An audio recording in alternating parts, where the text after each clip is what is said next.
पत्थर की मूरत को लगते हैं 56 भोग और 2 रोटी के वास्ते मर जाते हैं लोग। भगवान को हम केवल भगवान की कृपा से ही जान सकते हैं। उनकी कृपा भक्त पर तभी होती है जब उसके मन में सच्ची श्रद्धा, सच्चा भाव हो। आप रोज मंदिर जाकर कितना ही माथा टेके, प्रसाद चढ़ाएं, 56 भोग लगाएं या फिर भेंटे चढ़ाएं, लेकिन ये सब करने से भगवान कभी खुश नहीं होते।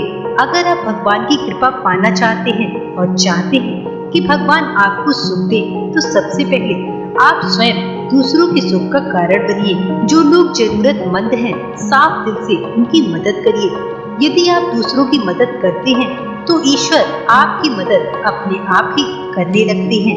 एक बार की बात है, लक्ष्मीकांत नाम का एक सेठ था। वो बहुत धनी था और दिन रात बस पैसे कमाने के बारे में ही सोचता रहता था। उसके यहाँ एक श्यामू नाम का लड़का काम करता था। श्यामू बहुत ही ईमानदार और वफादार इंसान था, इसलिए सेठ लक्ष्मीकांत उस पर बहुत विश्वास करता था। वो अपने सभी जरूरी काम श्यामू से ही कराता था। श्यामू भगवान में बहुत विश्वास रखता था। वो भगवान का बहुत बड़ा भक्त था। वो हमेशा भगवान का नाम लेता रहता था और प्रतिदिन ईश्वर के भजन, कीर्तन और स्मरण के लिए समय भी निकालता था। एक दिन श्यामू ने श्री द्वारकाधीश जी महाराज के दर्शन करने का मन बनाया। उसने अपने सेठ लक्ष्मीकांत जी से कहा कि सेठ जी, मुझे श्री द्वारकाधीश जी महाराज के दर्शन करने के लिए जाना है, इसलिए मुझे कुछ दिनों की छुट्टी चाहिए। सेठ लक्ष्मीकांत ने कहा, ठीक है श्यामू, जरूर जाओ, लेकिन तुम्हें मेरा एक काम करना पड़ेगा। श्यामू बोला, कहिए सेठ जी, क्या काम करना होगा? तब सेठ लक्ष्मीकांत बोला, तुम बहुत अच्छी तरह से जानते हो कि मैं एक सांसारिक आदमी हूँ। हमेशा पैसा कमाने और व्यापार के बारे में ही सोचता रहता हूँ, इसलिए मैं तो कभी तीर्थ स्थान पर जा ही नहीं पाता। इसलिए तुम ये 500 रुपए लो और इन्हें द्वारकाधीश जी महाराज के चरणों में अर्पित कर देना।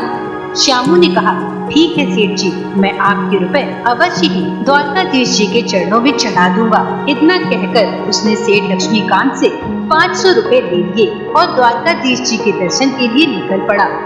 2 दिन बाद जब वो द्वारकाधीश जी के मंदिर पहुंचा, तब वहां उसने देखा कि भक्तों की भीड़ लगी थी और सभी भक्त द्वारकाधीश जी की भक्ति में डूबे हुए थे। मंदिर हरे रामा हरे कृष्णा और द्वारकाधीश जी के जयकारों से गूंज रहा था। सभी भक्त प्रभु के भजन कीर्तन में मस्त थे। वो स्वयं भी प्रभु के भजन कीर्तन में सब कुछ भूल गया और प्रभु भक्ति के परम सुख का आनंद लेने लगा। कुछ देर बाद उसने देखा कि काफी समय से लगातार कीर्तन और भजन में लगे रहने के कारण सभी भक्तों का गला और होंठ सूख रहे थे और पेट भूखे से भी प्रतीत हो रहे थे। तभी श्यामू ने सोचा कि क्यों ना सेठ जी के दिए हुए 500 रुपयों से मैं इन भक्तों के लिए पानी और फलों की व्यवस्था कर दूं। उसने तुरंत ही भक्तों के लिए पानी और फलों की व्यवस्था करना शुरू किया। फिर उसने सभी भक्तों को पानी पिलाया और फल दिए। इस सब में सेठ लक्ष्मीकांत के दिए हुए रुपयों में से 490 रुपए खर्च हो गए और अब उसके पास केवल 10 रुपए ही बचे थे।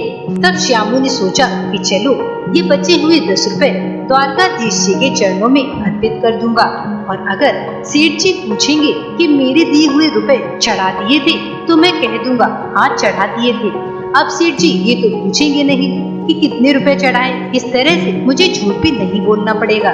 फिर श्यामू द्वारकाधीश जी के दर्शन करने लगा। कुछ पल के लिए वो प्रभु को निहारता ही रह गया। उसके नेत्रों से प्रेमाश्रुओं की धारा बहने लगी। फिर उसने अपनी आंखों को बंद करके प्रभु द्वारकाधीश जी के रूप को अपने हृदय में विराजित किया।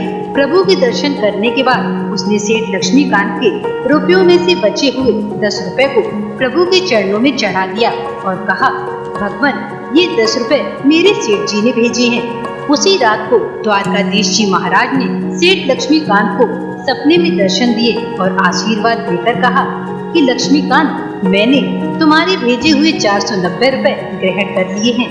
इतना कहकर द्वारकाधीश जी सेठ के सपने से अंतर ध्यान हो गए। सुबह जब सेठ लक्ष्मीकांत उठा तो वो सोचने लगा कि श्यामू तो बहुत ईमानदार है, फिर उसने केवल 490 रुपए ही क्यों चढ़ाए, 500 रुपए क्यों नहीं? आखिर उसने 10 रुपए का क्या किया होगा? कहाँ खर्च किए होंगे वो 10 रुपए? बस यही प्रश्न सेठ के दिमाग में चल रहे थे। कुछ दिनों बाद जब श्यामू तीर्थ यात्रा से वापस लौटा और सेठ लक्ष्मीकांत के पास आया, तब सेठ जी ने श्यामू से पूछा कि श्यामू, क्या तुमने मेरे भेजे हुए रुपए प्रभु को चढ़ा दिए थे? तब श्यामू ने कहा, जी सेठ जी, मैंने आपके रुपए चढ़ा दिए थे। फिर सेठ ने कहा, श्यामू, मैंने तो तुम्हें 500 रुपए दिए थे प्रभु को चढ़ाने के लिए, फिर तुमने केवल 490 रुपए ही क्यों चढ़ाए? बाकी की 10 रुपए कहाँ गए?